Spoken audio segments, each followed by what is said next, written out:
ये एक पुरसकून गांव था जहां चच्चा गोपाल अपने खानदान के साथ रहते थे। चच्चा गोपाल की मुस्कुराहट पूरे घर में सुकून भर देती थी।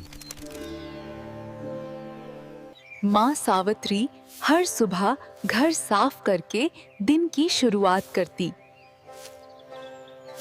राजू और पूजा दादा के पास बैठकर कहानियां सोते।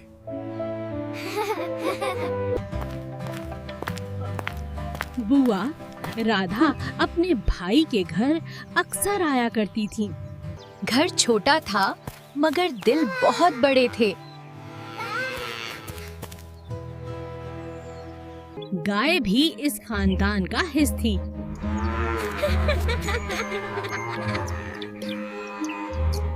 चच्चा गोपाल बच्चों को सच बोलने की नसीहत करते। माँ सावित्री बच्चों को प्यार से खाना खिलाती। शाम को परिंदे आसमान में उड़ते।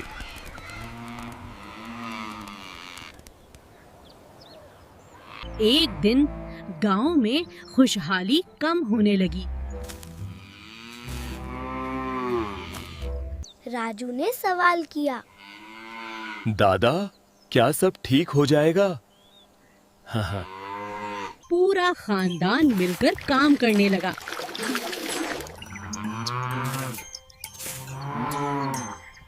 बुआ राधा ने भी मदद का हाथ बढ़ाया।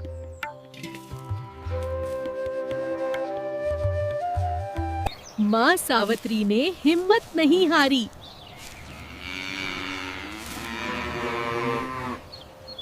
गाय का दूध घर की जरूरत पूरी करता। रफ्ता रफ्ता हालात बेहतर होने लगे।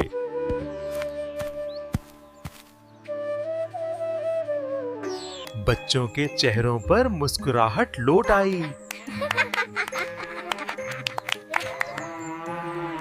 चच्चा गोपाल ने शुक्र अदा किया।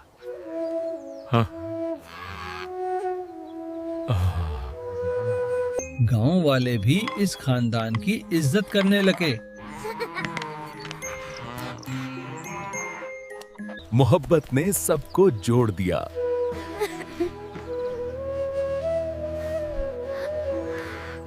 पूजा ने फूल तोड़े।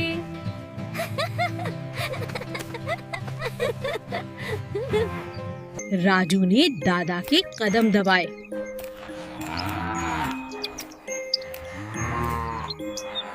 शाम की रोशनी घर को सुनहरा बना गई। हंसी पूरे आंगन में गूंज उठी।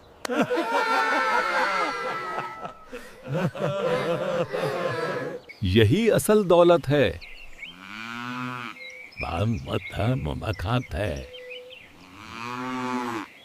बुआ राधा की आंखों में खुशी थी। रात सुकून के साथ आई।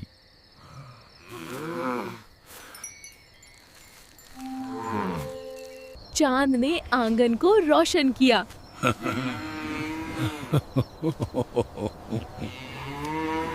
गाय भी चैन से बैठी थी।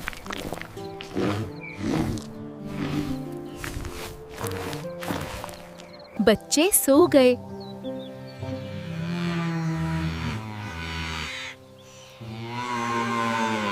माँ ने बच्चों पर कंबल डाला।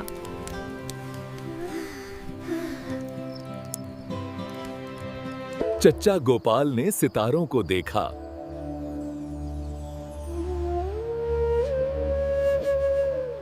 दिल में शुक्रगुजारी थी।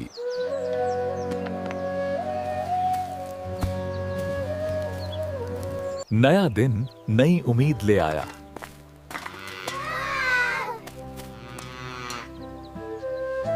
घर फिर से जिंदगी से भर गया।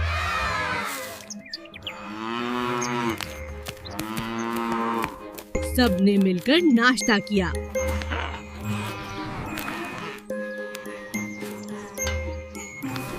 हंसी, मोहब्बत और बरकत साथ थी। चचा, गोपाल की बात सच साबित हुई। मेहनत ने रंग दिखाया।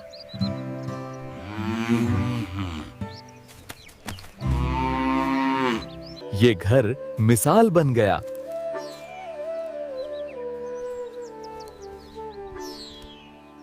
सब ने दिल से शुक्र अदा किया।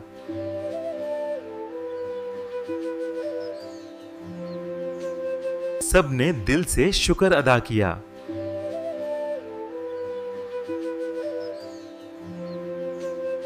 जहां मोहब्बत हो, वहां बरकत खुद आती है।